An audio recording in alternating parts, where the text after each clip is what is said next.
ils tentent de repousser les assauts de leurs dévots.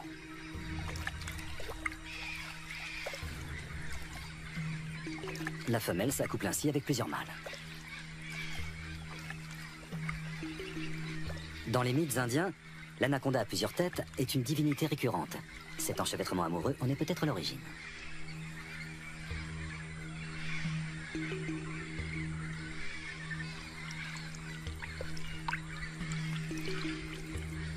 L'accouplement peut durer jusqu'à 4 semaines.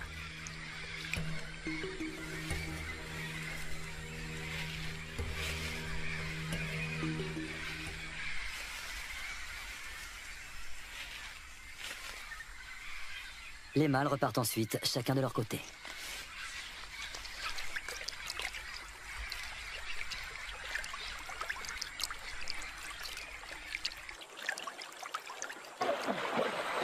Soudain, nous faisons une découverte de taille. Un serpent géant tout près de la rive.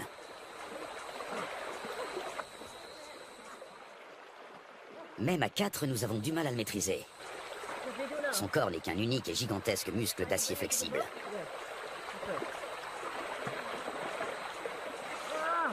Il doit avoisiner les 200 kilos. Il s'agit d'une femelle.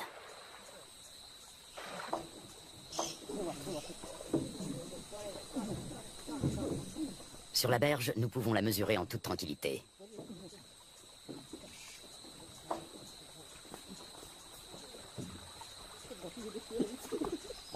Un sac sur la tête devrait la calmer. Un moyen qui a fait ses preuves.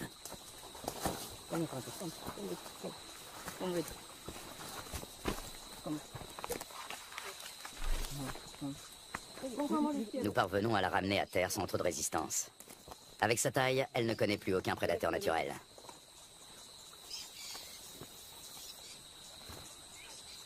Certes, elle n'est pas venimeuse, mais elle sait se défendre.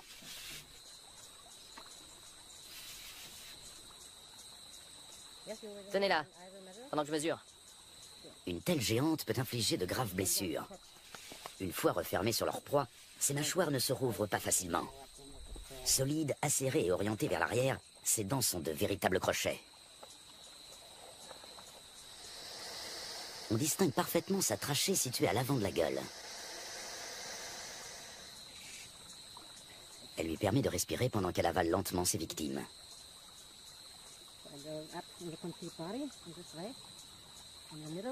L'anaconda fait jouer ses muscles.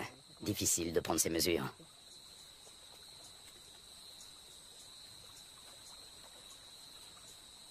Cette femelle est nettement plus imposante que tous les autres anacondas que nous avons rencontrés au cours de notre voyage. Lutz doit s'y reprendre à plusieurs reprises.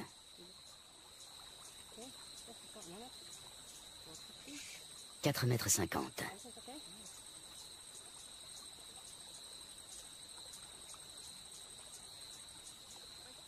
5,70 m. La bête mesure près de 6 mètres. Un sacré morceau.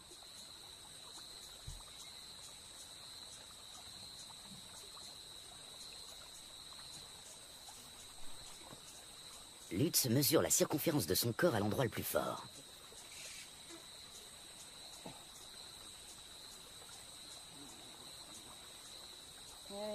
« 63 cm. Il s'assure que le dessin de ses écailles correspond bien aux descriptions scientifiques du grand anaconda.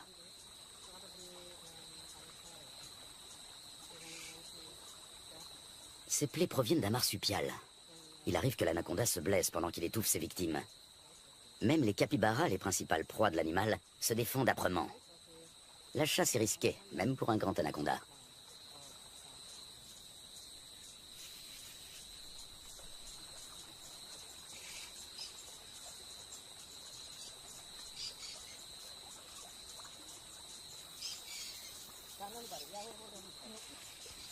Il faut maintenant relâcher la tête de l'animal, la manœuvre la plus délicate.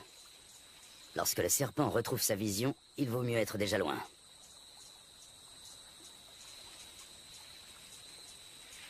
L'anaconda, le plus grand serpent du monde, est pour nous un des 5 grands d'Amérique du Sud. Un animal surpuissant, inquiétant, et à la fois incroyablement paisible. Cette créature à la fois terrestre et aquatique a de quoi fasciner les hommes et leur imposer le respect.